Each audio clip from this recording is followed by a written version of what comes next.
taught a few high school English teachers, and it's quite sad how bad their actual communication is. Very good at grammar, of course, but the grammar that they use, thanks to the Mombu show, is 50 years old. And they're still saying to whom? To whom am I speaking? To whom? Which is very, very old-fashioned now in Britain.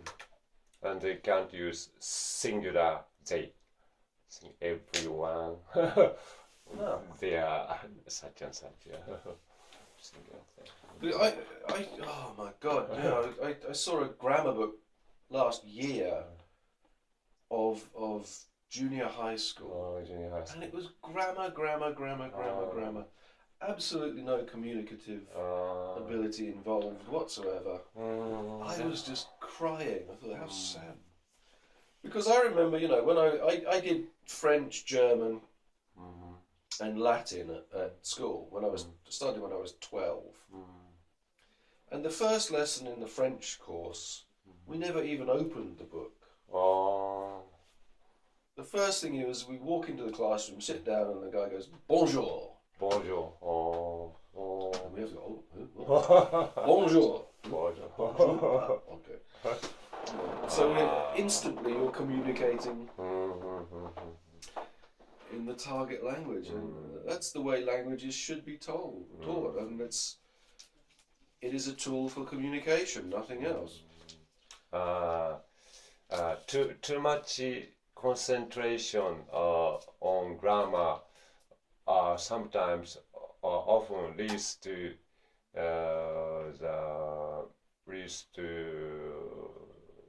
missing the understanding of atmosphere or feeling. Context. Context. Okay, context there. Well, also it leads to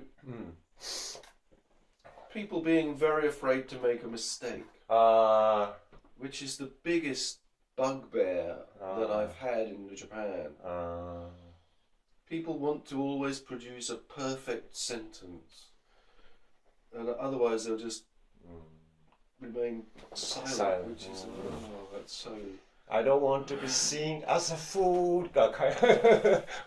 It's so hard, because in other countries, I've heard from other people that I know who teach English in other countries as well, and they say you can't shut them up. If you ask them, so who knows the answer?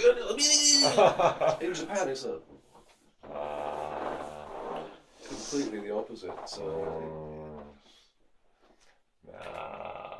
How should I change, or how should we modify such education scene? Well, the biggest problem is the university entrance exam.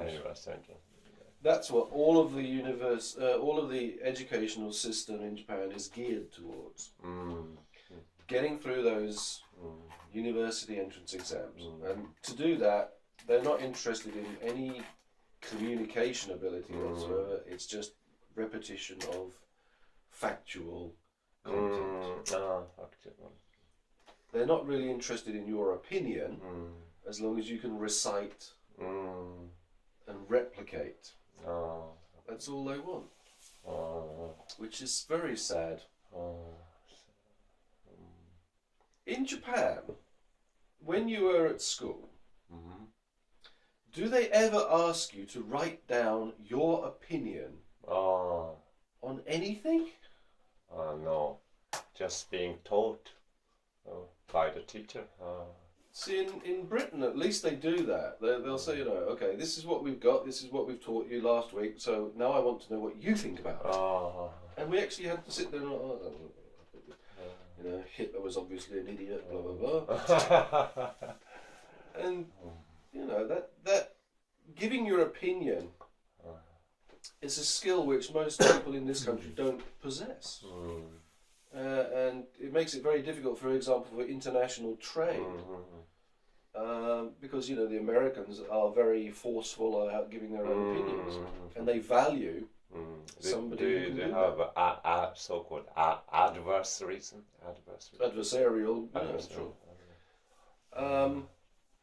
And it's really something which is necessary to change, I think. I mean, okay, the Monbouchot is still focused on these university entrance exams, and I think that is stopping the country progressing in some ways. Because now Japanese, as well as the rest of the world, have to focus more on original thinking. Original thinking. Which is where Japan has fallen behind. Science and math, Japanese people are very good on average. Oh, extremely good. But language acquisition, maybe some kind of lesson or class should be more interactive.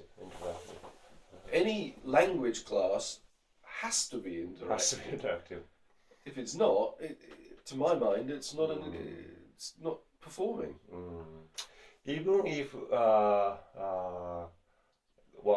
what I say, what someone say, isn't the idea or think what he really thinks, but he should voice something. What I always tell my students is, I don't care what your opinion is. I don't care if you tell me a complete pack of lies. As long as you tell me something. You know, the classic situation is Monday morning English class. So, what did you do this weekend? Nothing. Nothing. Wrong answer. What did you do this weekend? I stayed at home. Wrong answer. What did you do this weekend? Oh, I climbed Mount Everest with my friends, and then we went hang gliding, and after that,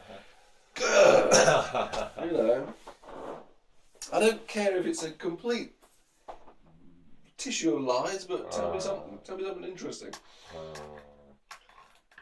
Obviously, you know, the higher level you get, the more you want actual factual information. Yeah.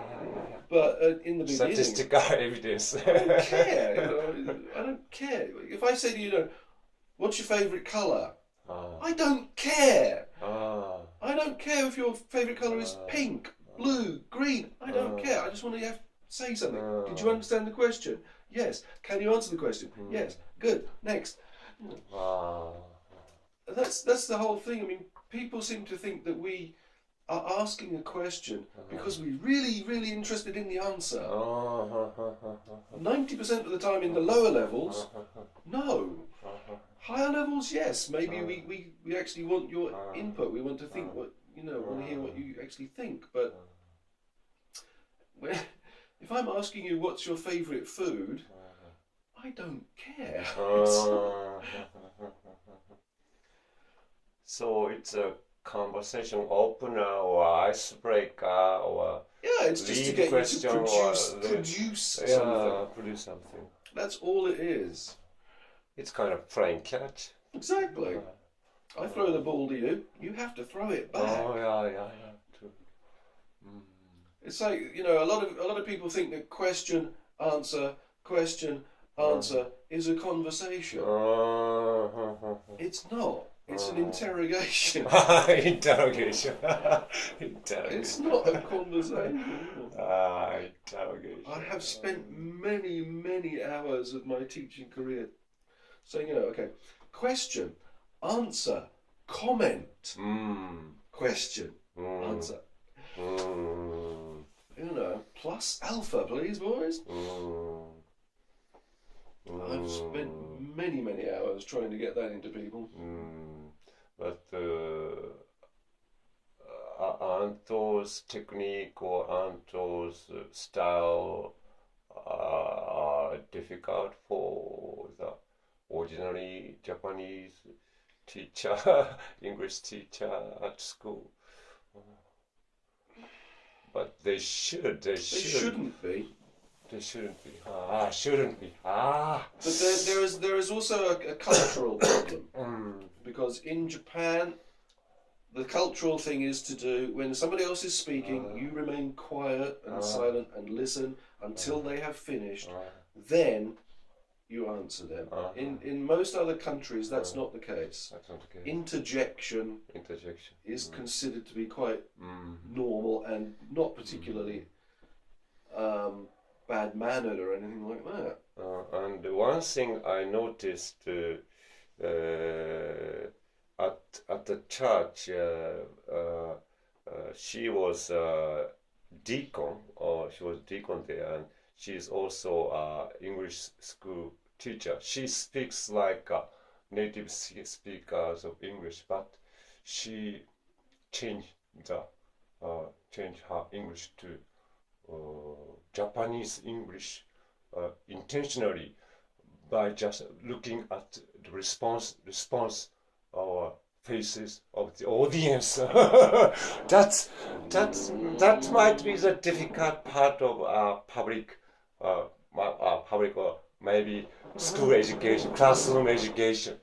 So teacher doesn't want the student to dislike her or his subject. Oh, I don't like you. Oh, I hate English. So those kind of phenomena, they are very much afraid of those kind of phenomena. So if they speak like a native speaker of English, he or she speaks like a native speaker of English, but she intentionally change the tune to the Japanese English, in order to let the student understand, or so that they try not to hate or dislike her subject. That's a difficult part of high school. So you're a native speaker of English, so it's only natural so yeah. But having said that, I also modify the way that I speak. But I don't speak Japanese English, but I slow down. Slow down. And I speak much more clearly. Clearly. So if my students see me meeting one of my friends, another English person, and I start talking to them, they just go.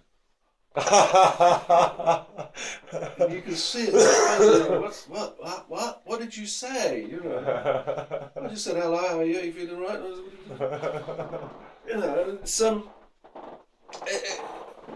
It's a completely different, not language, but way of speaking. The way of speaking. Obviously, I try to make things comprehensible.